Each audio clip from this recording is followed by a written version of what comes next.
Si estás empezando en el mundo de los efectos para guitarra, es muy probable que te estés haciendo alguna de estas preguntas. ¿En qué orden tienen que ir los efectos? ¿Hay algún orden que suene mejor que otro? ¿Podría dañar mi amplificador o mis pedales si los conecto en algún orden en particular que sea, entre comillas, malo? Hmm, Comencemos.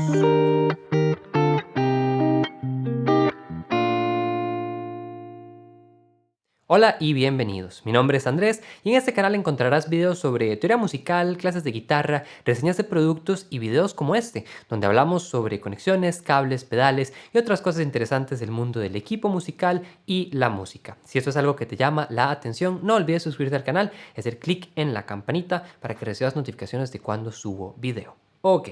Lo primero que quiero aclarar antes de contestar las preguntas del principio es que este video es una guía, una referencia. Esto no son reglas. Y la frase más importante acá es cuestión de gustos. Manteniendo esto en mente, la respuesta sería, ¿en qué orden tienen que ir los efectos? Bueno, pues hay muchas opciones, de eso vamos a hablar hoy. ¿Hay algún orden que suene mejor que otro? Eso es totalmente subjetivo, pero algunas conexiones dan resultados aceptados por la mayoría de músicos o que ya son populares o estandarizadas en la industria, por decirlo de alguna manera. ¿Podría dañar mi amplificador o mis pedales si los conecto en algún orden en particular que sea entre comillas malo? No, siempre y cuando estén conectados apropiadamente a la corriente eléctrica. Ok, vamos primero a hablar un poco sobre qué es la cadena de efectos. De manera generalizada, el camino que recorre la señal de tu guitarra desde el momento que sale del instrumento hasta que llega a las bocinas es lo que conocemos como la cadena de efectos. Existen varias maneras de conectar una guitarra, hoy sin embargo nos vamos a enfocar en el método más común, que es utilizando un amplificador. La conexión más sencilla sería un cable que va de tu guitarra al amplificador y se acabó. Pero veamos un poco más de cerca qué está pasando en el ampli. Muy simplificado, el amplificador tiene dos partes principales que son muy relevantes en la cadena de efectos. El preamplificador, llamado preamp en inglés, y el amplificador de potencia, llamado power amp. La señal que sale a la guitarra es bastante débil y antes de poder usarla necesitamos subirla a un nivel que sea utilizable. Es como imaginarse que la señal se come uno de los honguitos como los que aparecen en Mario y se hace más grande. Y ese hongo, el que se encarga de hacer la señal más grande, es el preamplificador. En este proceso, el preamplificador también nos permite moldear el sonido. Aquí es donde normalmente encontramos un ecualizador, como por ejemplo en este ampli que tengo acá atrás, que es el que estoy usando para este video. Ahí puedo alterar el tono, las frecuencias bajas, medias y altas. Distintos amplificadores tienen distintos controles que nos permiten alterar el sonido a mayor o menor profundidad. Como se podrán imaginar, el preamplificador es una parte muy importante del sonido que obtenemos. Es básicamente el componente que le está dando vida y color a nuestro sonido. Adicionalmente, el preamplificador juega un papel altamente relevante en el sonido distorsionado. Al agregar un pedal de overdrive o distorsión y subir la ganancia a nuestro ampli, estamos empujando el preamplificador hasta el punto de rompe o quiebre y obtenemos ese famoso sonido distorsionado que los guitarristas tanto amamos. Aquí, ¿qué tipo de pedal estamos usando para empujar el preamplificador influye también en nuestro sonido? Una vez hechas estas alteraciones, la hora más potente y viva señal va al amplificador de potencia. Este se encarga de darle un empujón adicional para que se pueda enviar a las bocinas y que la bocina se mueva y podamos escuchar nuestro instrumento.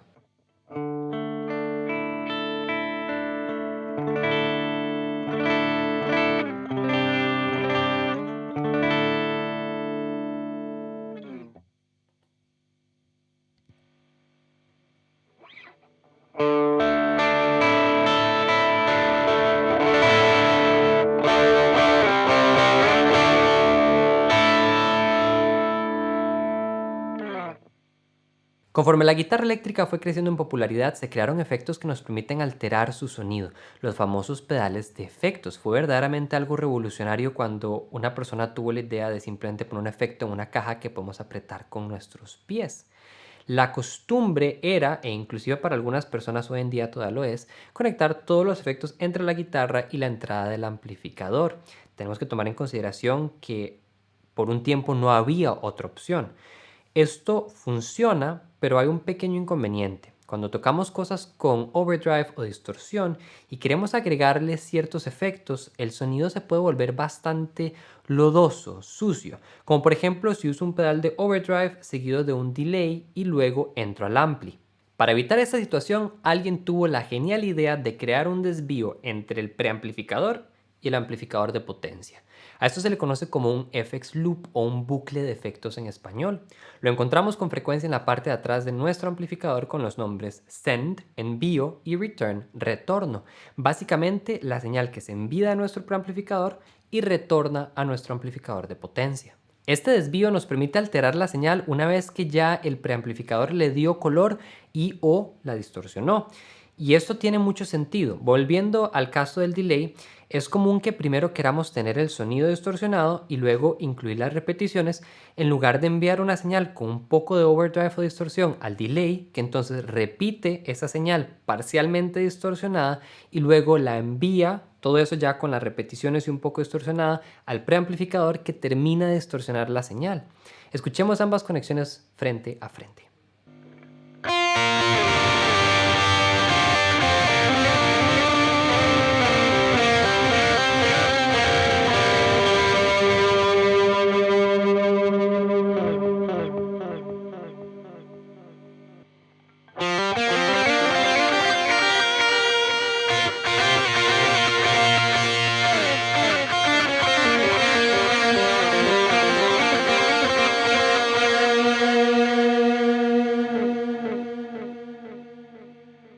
Ahora que ya cubrimos el aspecto general de la cadena de efectos y sus componentes principales que son muy importantes, vamos a dividir los efectos en distintas categorías. Primero, tenemos las utilidades o pedales misceláneos, como por ejemplo un afinador, un buffer o un transmisor inalámbrico. Estos pedales no alteran el sonido y en el caso del afinador es muy importante tener una señal limpia para poder afinar bien nuestro instrumento. Por esta razón, es normalmente lo primero en nuestra cadena de efectos. Adicionalmente, muchos afinadores ofrecen la opción de silenciar la señal mientras afinamos, lo cual es muy útil en una situación en vivo ya que podemos rápidamente silenciar todo nuestro equipo. El segundo grupo son los pedales de volumen y wah. Un wah es un filtro, toma un rango de frecuencias y le sube el volumen. El movimiento del pedal nos permite escoger el inicio y fin de ese rango de frecuencias. Con frecuencia queremos tener este filtro antes de agregarle otros efectos, permitiéndonos así mantener el sonido del wah apreciable, pero luego alterándolo con otros efectos o distorsionándolo. Recordemos, es cuestión de gustos. En el caso del pedal de volumen, acá depende un poco del uso que le queremos dar. Antes del preamplificador, el pedal de volumen va a cambiar cómo el preamplificador reacciona. A mayor volumen lo vamos a empujar más y obtenemos más distorsión. A menor volumen podemos limpiar el sonido. En esta posición, el pedal de volumen lo podemos ver más como un control de ganancia. Es básicamente la misma función de la perilla de volumen en nuestra guitarra, pero al alcance de nuestros pies. Yo personalmente prefiero utilizar el pedal de volumen en el FX Loop, de hecho es la primera cosa que pongo ahí. La razón es que esto me permite tomar la señal ya trabajada del preamplificador y regular el volumen con el que quiero que entre a los otros efectos que tengo en el FX Loop. Adicionalmente me permite bajar el volumen sin alterar la distorsión, lo cual para mí es muy cómodo. Tener el pedal de volumen ahí abre la posibilidad de algunas opciones creativas muy interesantes para géneros que utilizan bastante reverberación o delay. Con colas de repetición largas se puede básicamente quitar el ataque de la nota y hacer las famosas ballenitas o sonidos interesantes que sirven bastante en este tipo de géneros. Y también en caso que tengas un pedal de volumen y wah en uno solo, como es mi caso, te impresionaría lo interesante que suena un wah en el FX Loop. Es un poco extraño ponerlo ahí, pero tiene un efecto bastante interesante, así que si todavía no lo has probado, te lo recomiendo. El siguiente grupo son los pitch shifters o cambiadores de tono en español. Acá tendríamos un octavador o un whammy, por ejemplo. Generalmente estos los pondríamos después del wah o volumen al principio de la cadena. Los cambiadores de tono se ven bastante beneficiados con una señal limpia. Si pueden claramente definir lo que estás tocando, pueden más efectiva y precisamente agregar las notas, como en el caso de un octavador, o alterarlas, como en el caso del whammy. Además, si tenemos distorsión, tener esos pedales antes de la distorsión nos da un sonido más tallado y preciso en lugar de abierto y sucio. Luego tenemos los overdrives y las distorsiones. Esto incluye también los boosts. Generalmente este es un tipo de pedal que queremos tener justo antes del preamplificador y que, como ya mencioné, se encarga de empujar el ampli. Continuando, siguen los efectos de modulación. En esta categoría encontramos el chorus, tremolo, flanger, phaser, vibrato, rotary y más. Personalmente prefiero colocar todos los efectos de modulación en el FX Loop. Sin embargo, algunas personas prefieren el chorus, phaser y o trémolo antes y los demás efectos después. Nuevamente, es cuestión de gustos. Lo importante acá es pensar en cómo un efecto se relaciona con el siguiente y cómo la cadena antes del preamplificador va a reaccionar con él y lo más importante, si ese es el sonido que estamos buscando.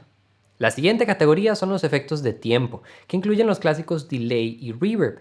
Estos es muy común ponerlos al final del FX Loop, con el delay primero y el reverb de último. Es lógico pensar que uno le quiere agregar reverberación a las repeticiones del delay y no repeticiones a la reverberación, pero como ya sabrán, es cuestión de gustos. Al siguiente grupo le llamaré los correctores, y este no es un nombre oficial, simplemente le estoy dando este grupo a los compresores, los ecualizadores y los noise gates o puertas de ruido en español. La posición del compresor depende bastante del sonido que quieres obtener. Es común verlos al puro principio de la señal, justo después del afinador y antes del wah, para domar la guitarra un poco, para nivelar las dinámicas de nuestra forma de tocar. Por ejemplo, en un género como el funk es muy común tener un compresor. También podemos colocar un compresor al puro final de nuestra señal para regular un poco las variaciones de volumen, producto de efectos como un chorus, flanger, reverb o delay, y así tener un sonido más tallado en lugar de tan abierto, o para que si tenemos un incremento en volumen, que el compresor se lo traiga un poquito para abajo, entonces queda algo todo un poquito más sólido sin que tengamos esos picos así tan fuertes de volumen. Los compresores son herramientas muy poderosas que pueden hacer cosas muy interesantes en nuestro sonido que tal vez no son tan notorias como lo es un chorus o como lo es una distorsión, pero que son de verdad muy importantes. Te puedo asegurar que cualquier canción que has escuchado en la radio tiene un compresor. La guitarra se acostumbra a ponerle un compresor después de que se grabó microfoneado el amplificador. Entonces, un compresor en cualquier parte de la señal puede tener efectos interesantes con los cuales podrías jugar. Si utilizas mucha distorsión, tienes que ser un poquito más cuidadoso con el compresor, de cómo lo implementas, pero se puede probar. Así que definitivamente cuestión de gustos. Algo similar sucede con un ecualizador. El propósito de estos es subirle o bajarle el volumen a frecuencias en particular y dependiendo de dónde coloquemos el ecualizador en distintos puntos de nuestra cadena de efectos. Un ecualizador puede funcionar como una fuente de color al puro principio de nuestra señal. Entonces escogemos qué frecuencias queremos tal vez reducir un poquito de nuestra guitarra o cuáles queremos dar un poquito más de énfasis. Lo podemos utilizar también como un regulador después de la distorsión para quitar frecuencias resonantes molestas que producto de la distorsión pues están ahora más resaltadas. Lo podemos utilizar también como un nivelador de volumen al final de la cadena después del delay y antes del reverb. Entonces ahí si quiero puedo dejar el ecualizador completamente plano y bajarle un poquito el volumen para que entonces lo que entra al reverb no sea tan intenso, o si quiero cambiar un poquito las repeticiones del delay y que sean un poquito más rellenas, entonces le puedo tal vez quitar un poquito de los agudos y entonces darle una forma diferente al sonido antes de enviarlo al reverb. Considero que los ecualizadores, al igual que los compresores, son herramientas muy poderosas, frecuentemente ignorados por guitarristas porque no se ven o no suenan tan impresionantes como un Univibe o un Tape Echo, pero de verdad te recomiendo probar uno, te podría impresionar. Por último, en esta categoría tenemos el Noise Gate. Este nuevamente es selectivo dependiendo de lo que queramos obtener de él. Puede ir al puro principio para quitar la bulla de fondo de nuestras pastillas antes de que pasen por cualquier otro efecto. Eso es principalmente importante si tocamos con mucha distorsión. También nos ayuda a que entonces la señal llegue más limpia, más nítida o sin menos contaminación, por decirlo de alguna manera, a los efectos. Lo que sí es importante de saber es que cuando utilizamos un noise gate, el noise gate tiene básicamente un límite que dice, ok, todo lo que esté por arriba de este valor lo dejo sonar y todo lo que esté por debajo de este valor lo voy a callar.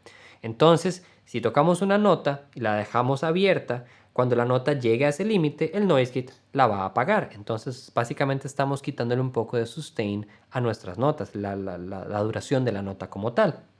Entonces hay que tomar eso en consideración. En algunos casos, como las guitarras que tienen single coils o que tienen P90s, usar un noise gate puede ser una opción interesante para asegurarnos que los efectos vayan un poquito más limpios.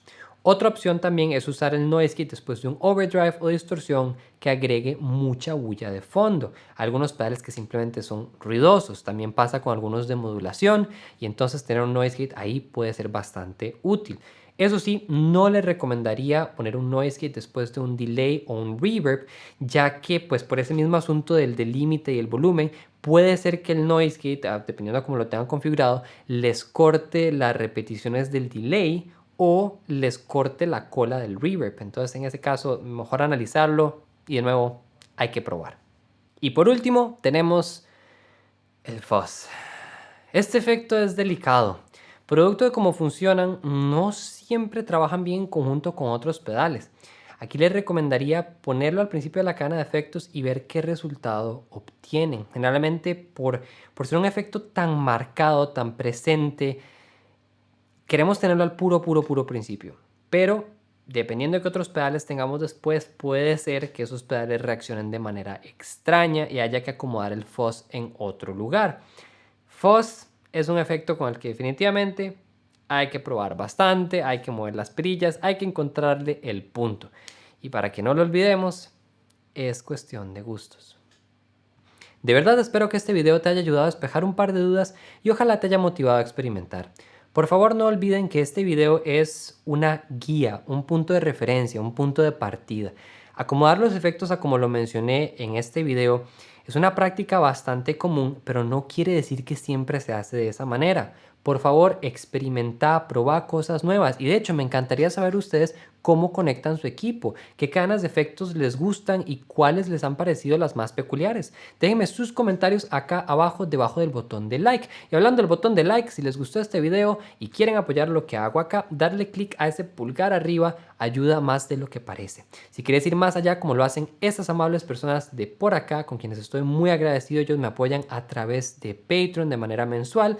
Les dejo un link en la descripción o si no va a estar apareciendo ahorita un botón en pantalla en el que pueden hacer clic en caso que Patreon sea algo que les interese. Un saludo, cuídense mucho, experimenten con su ampli, practiquen mucho y hasta la próxima.